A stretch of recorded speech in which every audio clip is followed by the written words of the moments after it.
नमस्कार मित्रों, मैं सोनू वर्मा स्वागत करता हूं आपका आपके अपने YouTube channel even to all classes पर। तो मित्रों, मैं बात करने वाला हूं जो कि नई शिक्षा नीति के अनुसार जो पाठ्यक्रम बदल गए हैं जिन भी सब्जेक्ट के। तो इसमें मैं इतिहास के बारे में बताने वाला हूं। इतिहास के जो पाठ्यक्रम बदल गया है और कौन कौन से चैप्टर रह गए हैं, कौन कौन से चैप्टर हट गए हैं और आपको क्या पढ़ना है इसमें, वो मैं बिल्कुल बात करूंगा। बिल्कुल सटीक 2022 के सिलेबस से मैंने खुद ये बुक ली थी और मैंने सोचा कि मैं बच्चों को भी बता देता हूँ। ठीक है, मैंने स्पेशल आपके लिए ली थी बुक, मतलब पढ़ाने के लिए। मैंने इसमें से देखूँ मैंने क्या क्या सिलेबस है पहले के में से।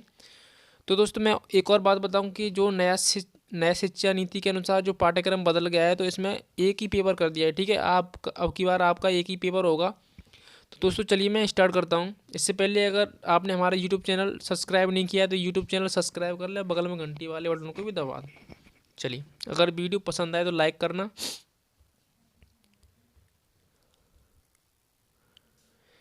दोस्तों आप देख पा रहे हैं, देखो बीए प्रथम वर्ष प्रथम सेमेस्टर। बात प्रथम बीए प्रथम वर्ष और प्रथम सेमेस्टर में बस एक अंतर होता है कि एक साल में दो सेमेस्टर होते हैं। यानी आपकी जो बीए कंप्लीट होती है 6 सेमेस्टरों में, तो एक साल में दो बार पेपर होते हैं। तो ये पहले का है, ठीक है, प्रथम सेमेस्टर का। और बात की जाए बीए प्रथम वर्ष की, तो ये बीए प्रथम वर्ष का है। ठीक, आपके समझ में आ गया होगा। एक साल में दो सेमेस्टर, दो दो साल में चार और 3 साल में 6 सेमेस्टर। इस तरह से आपकी 3 साल में बीए क्लियर होती है। और आप डायरेक्टली करेंगे बीए करके, BA first year, BA second year, BA third year, तो 3 साल में, वैसे भी 3 साल में। ठीक है, चलिए। तो मैं बात करूं इतिहास के बारे में। देखो इतिहास के बारे में ये आप टोटल जो है ना, इसका सिलेबस इंग्लिश में दिया है। ठीक, तो इंग्लिश में आपको मैं हिंदी करके बता दे रहा हूँ। बाकी जो क्वेश्चन आएंगे वो हिंदी में आएंगे। ठीक है, चलिए। तो यूनिट वन में इंट्रोडक्शन टू एंशियंट हिस्ट्री। तो यूनिट वन जब पढ़ेंगे आप, तो इंट्रोडक्शन टू एंशियंट हिस्ट्री। ठीक है, इसका मतलब होता है, इंट्रोडक्शन का मतलब होता है परिचय। टू एंशियंट हिस्ट्री यानी प्राचीन इतिहास का परिचय। फिर पढ़ेंगे आप कल्चर एंड ट्रेडिशन। कल्चर का मतलब होता है संस्कृति, एंड का मतलब और, ट्रेडिशन माने परंपरा।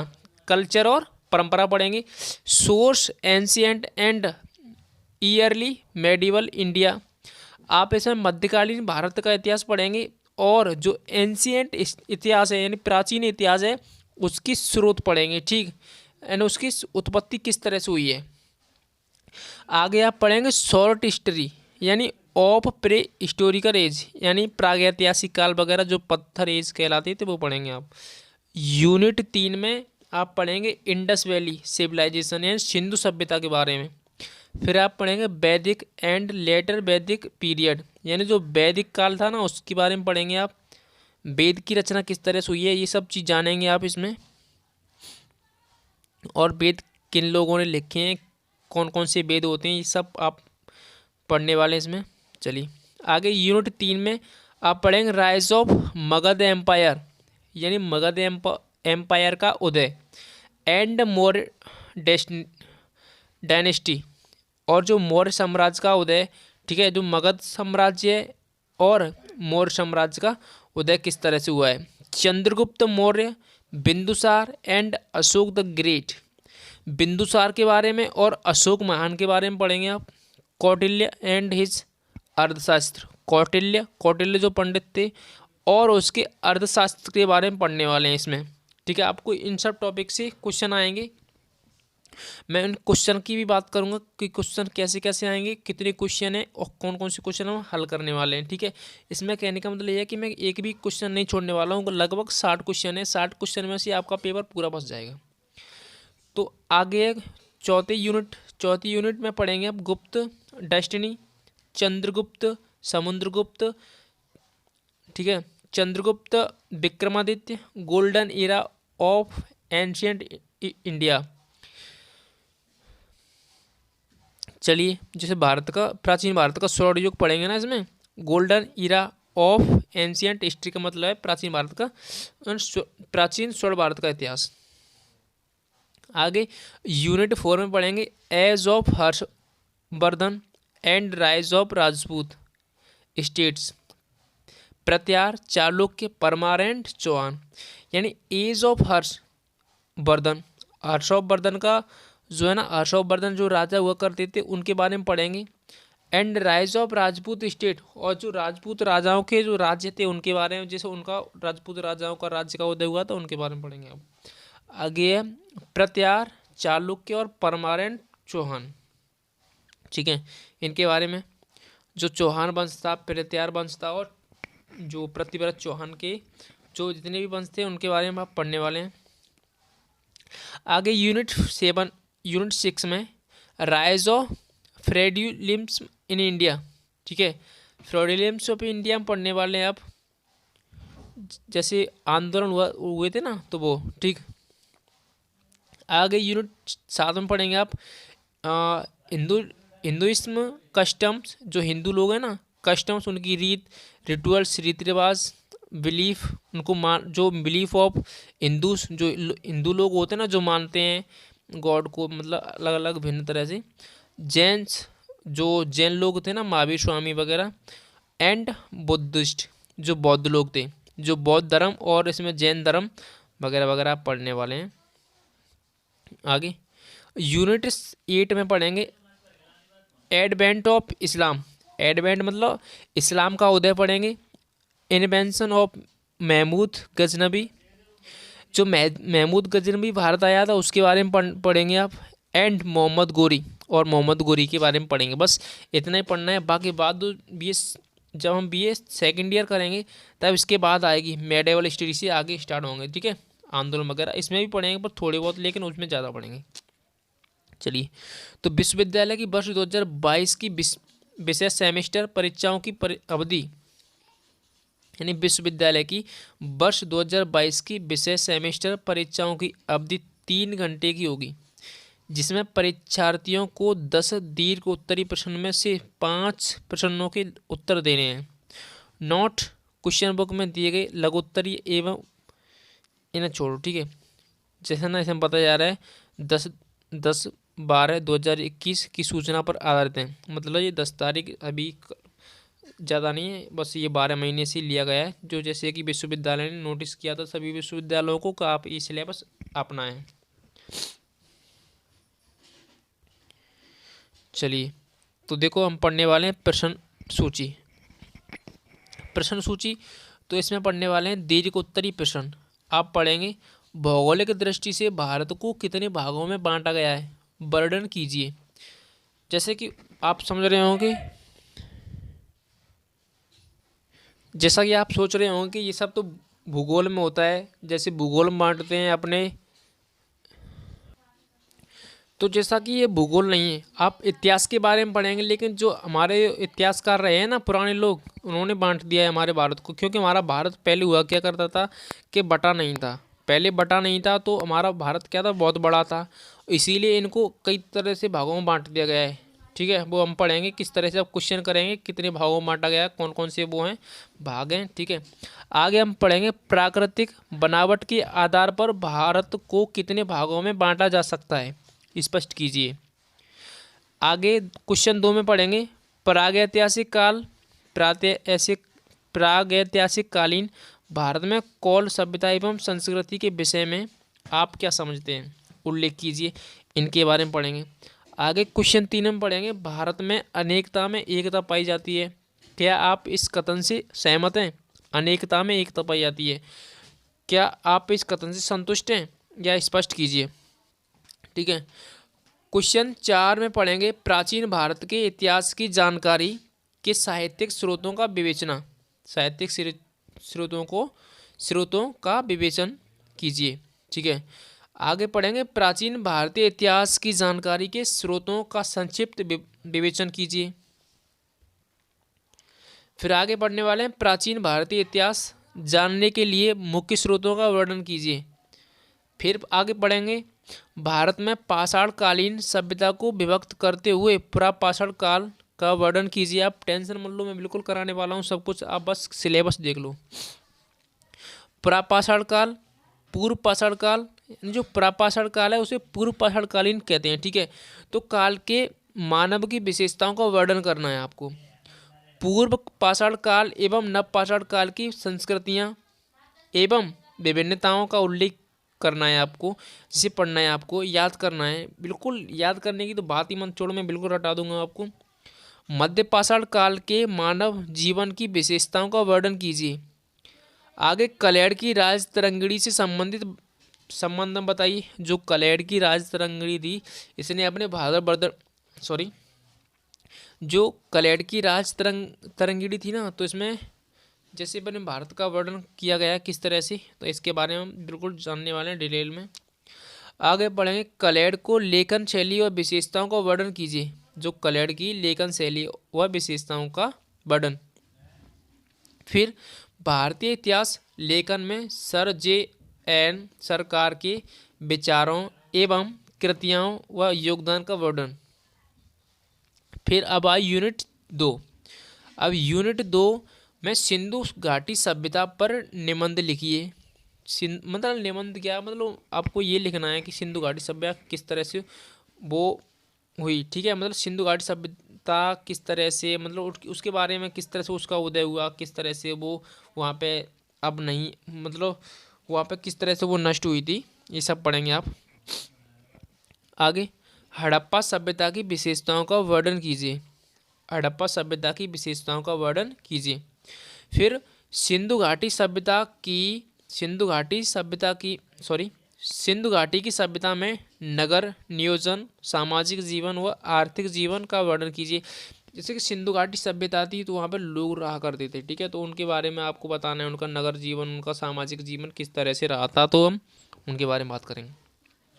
आगे सिंधु घाटी के लोगों की धार्मिक दशा व कला के विकास का वर्णन कीजिए। सिंधु घाटी के लोगों की धार्मिक दशा व कला का विकास, मतलब वहाँ के लोग, उनकी कला क्या थी, उनकी दशा क्या थी, उसके बारे में पढ़ना है आपको। आगे सिंधु सभ्यता के धार्मिक जीवन का आकलन। धार्मिक जीवन यानी सिंधु घाटी सभ्यता के क्या धार्मिक योगदान रहे हैं, वहाँ से हमको क्या प्राप्त होता है धार्मिक चीज़ों में, ठीक है, वो पढ़ना है। आगे पढ़ना है क्वेश्चन 10 में सिंधु घाटी के लोगों को धार्मिक दशा व कला की, मतलब ये तो मैं बता दिया आपको। आगे चलो देखो, सिंधु सभ्यता के धार्मिक जीवन का आकलन कीजिए। फिर 11 में जब पढ़ेंगे क्वेश्चन में, तो ऋग्वेदिक काल के आर्यों की राजनीति अवस्था का वर्णन कीजिए। जो ऋग्वेदिक काल के आर्य थे, उनकी राजनीति व्यवस्था किस तरह की थी, ठीक है, वो पढ़ना है आपको। दोस्तों मैं एक एक बहुत अच्छी तरह डिटेल में बताऊंगा आपको। वैसे मैं अभी भी डिटेल में ही बता रहा हूँ आपको, वैसे कोई नहीं बताएगा यूट्यूब पे इस तरह से, पर मैं खैर मैं भी नहीं कह रहा हूँ कि मैं अच्छी से बता रहा हूँ, बस आपको अच्छी लग रहा हो तो वीडियो जरूर लाइक करें, चैनल को सब्सक्राइब जरूर करें। अभी तुम्हें बताने वाला हूँ और कुछ इसमें बने रहे वीडियो में। चलो, तो मैं एक और सूचना दे दूँ, अगर आप हमारे व्हाट्सएप ग्रुप से जुड़ना चाहते हैं, तो हमारा व्हाट्सएप ग्रुप जो यहाँ पे शो कर रहा है 9027457677, इस पर आप हेलो लिखकर भेज सकते हैं और ये कह सकते हैं sir hello sir PDF send me, तो हम आपको PDF भेज देंगे, ठीक है। चलिए आगे देखो, ऋग्वेद कालीन सामाजिक जीवन का वर्णन। जो ऋग्वेद है ना, ऋग्वेद, वहाँ पे किस तरह का सामाजिक जीवन रहा था लोगों का, वो आपको लिखना है। ऋग्वेदिक काल के सामाजिक जीवन का मूल्यांकन कीजिए, ये पढ़ना है आपको। क्वेश्चन नंबर 13 में ऋग्वेद कालीन आर्थिक जीवन पर प्रकाश डालिए। जो वहाँ पे आर्थिक जीवन पर उनका क्या आर्थिक जीवन था, वो उसका प्रकाश डाल दिए, ये कहना चाह रहा है, ठीक है। ये मतलब अब बिल्कुल समझा देंगे यार, आपको टेंशन मत लो। 14 में सिंधु घाटी सभ्यता के प्रमुख नगरों का वर्णन कीजिए। हाँ, प्रमुख नगर थे, उनका वर्णन करना है आपको। ऋग्वेदिक काल के धार्मिक जीवन की विवेचना कीजिए। ऋग्वेदिक काल के धार्मिक जीवन की विवेचना कीजिए। आगे पढ़ना है उत्तर वैदिक काल से आप क्या समझते हैं। उत्तर वैदिक काल की राजनीतिक दशा का संक्षेप में वर्णन कीजिए। चलो इकाई 3। अब इकाई 3 में आप पढ़ेंगे सोर्स महाजनपदों की विवेचना कीजिए। मतलब कहने का मतलब जो महाजनपद थे ना, महाजनपद जो वहाँ पे मगध महाजनपद था, अवध अवंती वगैरह वगैरह, तो इनके बारे में आपको पढ़ना है। आगे छठी ईसा पूर्व सती में उत्तरी भारत की राजनीति अवस्था का वर्णन कीजिए। चलो आगे मगध साम्राज्य के उत्कर्ष के कारणों पर प्रकाश डालिए। आगे मगध साम्राज्य के उत्कर्ष के कारणों की विवेचना कीजिए।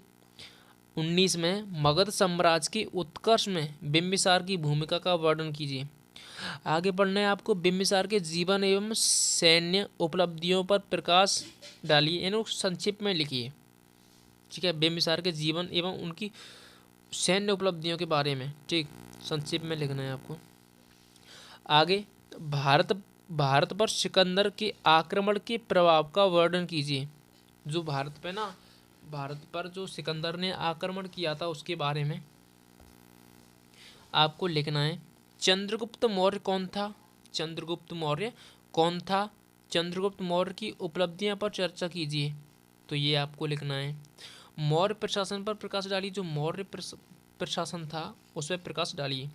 आगे अशोक के धम्म से आप क्या समझते हैं? जो अशोक का धम्म यानी एक धर्म था, ठीक है, मतलब जो लोग चलाते थे, अशोक के धम्म से आप क्या समझते हैं? आगे अशोक के धम्म पर एक टिप्पणी लिखिए।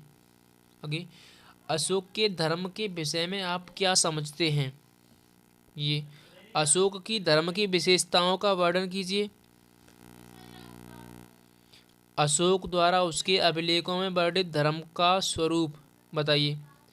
अशोक के धर्म की व्याख्या करते हुए इतिहास में अशोक का स्थान बताइए। आगे अशोक प्राचीन भारत का महानतम सम्राट था, व्याख्या कीजिए। आगे आपको पढ़ना है अशोक को महान क्यों कहा जाता है? अशोक को महानता के कारणों का वर्णन कीजिए, यानी अशोक की महानताओं का वर्णन कीजिए। आगे मौर्यकालीन अर्थव्यवस्था की विवेचना कीजिए। आगे मौर्य कला की प्रमुख विशेषताओं का वर्णन कीजिए। आगे मौर्यकालीन कला का वर्णन कीजिए। आगे मौर्यों के पतन के कारणों का वर्णन कीजिए, जो मौर्यों का पतन कैसे हो गया था इसके बारे में आपको पढ़ना है। 28 में पढ़ना है आपको राज्य की उत्पत्ति के विषय में कौटिल्य के विचारों की विवेचना कीजिए। आगे फिर पढ़ना है आपको कौटिल्य के सप्तांग सिद्धांत का वर्णन। कौटिल्य का सप्तांग सिद्धांत का वर्णन है, उसके बारे में पढ़ना है आपको। आगे सप्तांग सिद्धांत के संबंध में कौटिल्य के विचारों की व्याख्या कीजिए। इस सिद्धांत में राजा की क्या स्थिति है? सप्तांग सिद्धांत के संबंध में कौटिल्य के विचारों की व्याख्या कीजिए। इस सिद्धांत में राजा की क्या स्थिति है? आगे गुप्तों की उत्पत्ति तथा जो यूनिट 4 है, गुप्तों की उत्पत्ति तथा मूल निवास की विवेचना कीजिए। आगे चलो 31 समुद्रगुप्त एक आदर्श मानव एवं एक उदार शासक था, उसकी उपलब्धियों का समीक्षात्मक वर्णन कीजिए। समुद्रगुप्त के साम्राज्य विस्तार का वर्णन कीजिए। आगे समुद्रगुप्त की विजय का वर्णन और इसे भारतीय नेपोलियन क्यों कहा जाता है, ये आपको लिखना है। चंद्रगुप्त द्वितीय विक्रमादित्य के शासन प्रबंध का वर्णन। आगे विज्ञान तथा साहित्य के क्षेत्र में गुप्तकालीन बौद्धिक क्रियाशीलता का विवरण। आगे पढ़ना है आपको संक्षिप्त टिप्पणी लिखिए गुप्त युगीन शिक्षा एवं साहित्य पर।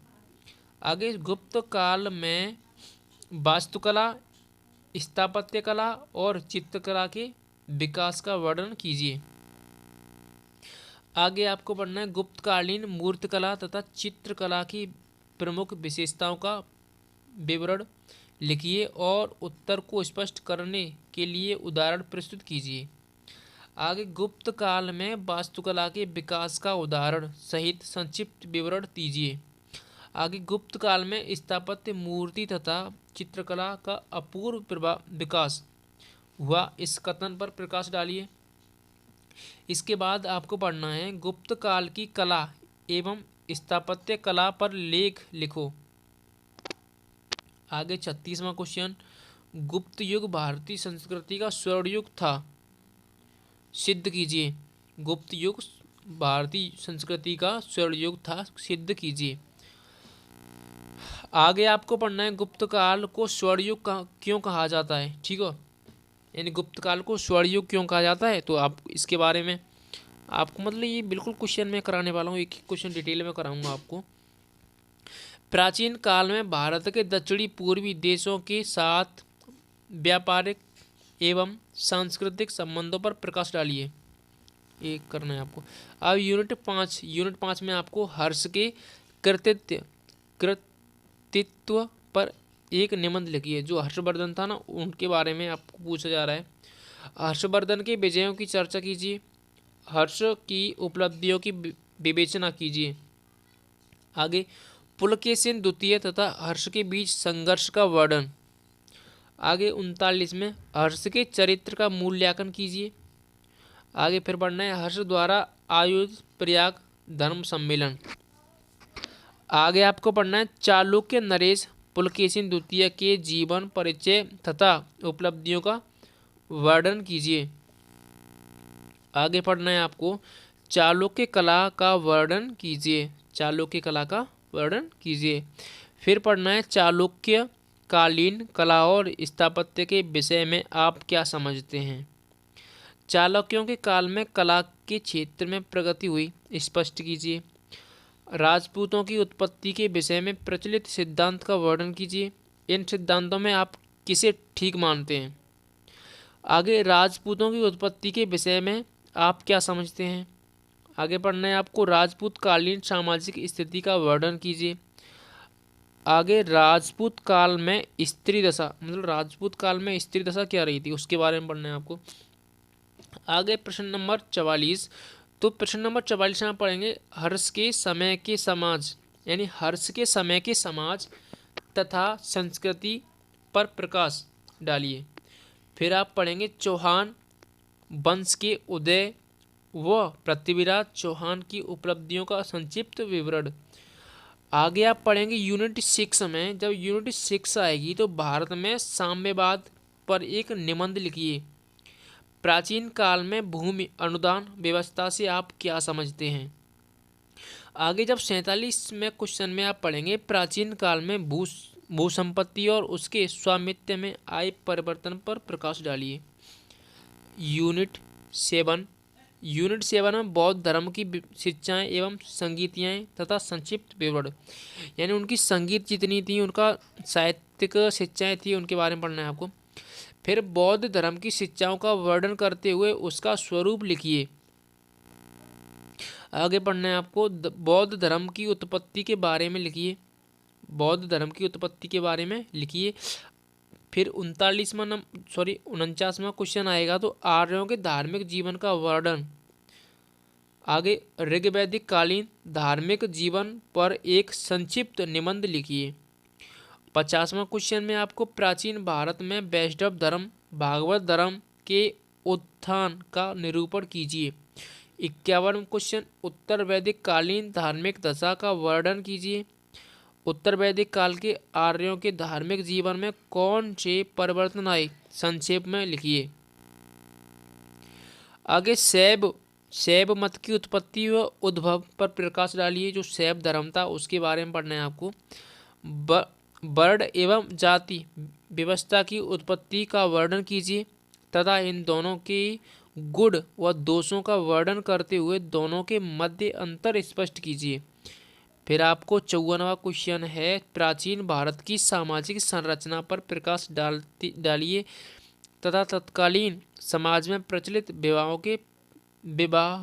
के प्रकार बताइए। आगे 55वां छठी ईसा पूर्व शताब्दी की धार्मिक क्रांति पर प्रकाश डालिए।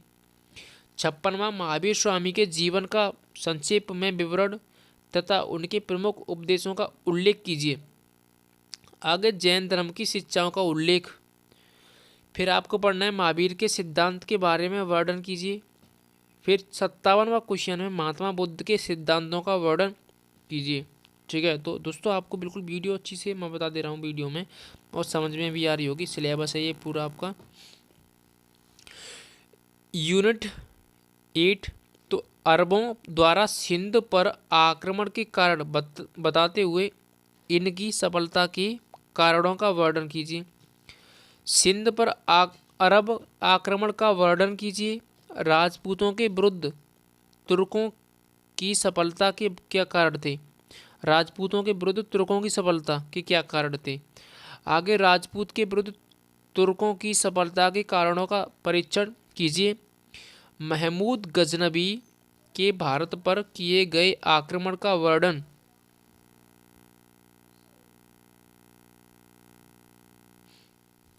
ठीक है, आगे आपको महमूद गजनबी के भारत पर आक्रमण के कारण व आक्रमणों का वर्णन कीजिए। भारत पर मोहम्मद गोरी के आक्रमण के चरणों तथा उसके प्रभावों का वर्णन कीजिए। महमूद गजनबी के चरित्र का मूल्यांकन कीजिए। क्या वह मात्र एक लुटेरा था? जो महमूद गजनबी हमारे भारत में क्यों आया था, क्या वह एक लुटेरा था? तो इसके बारे में आपको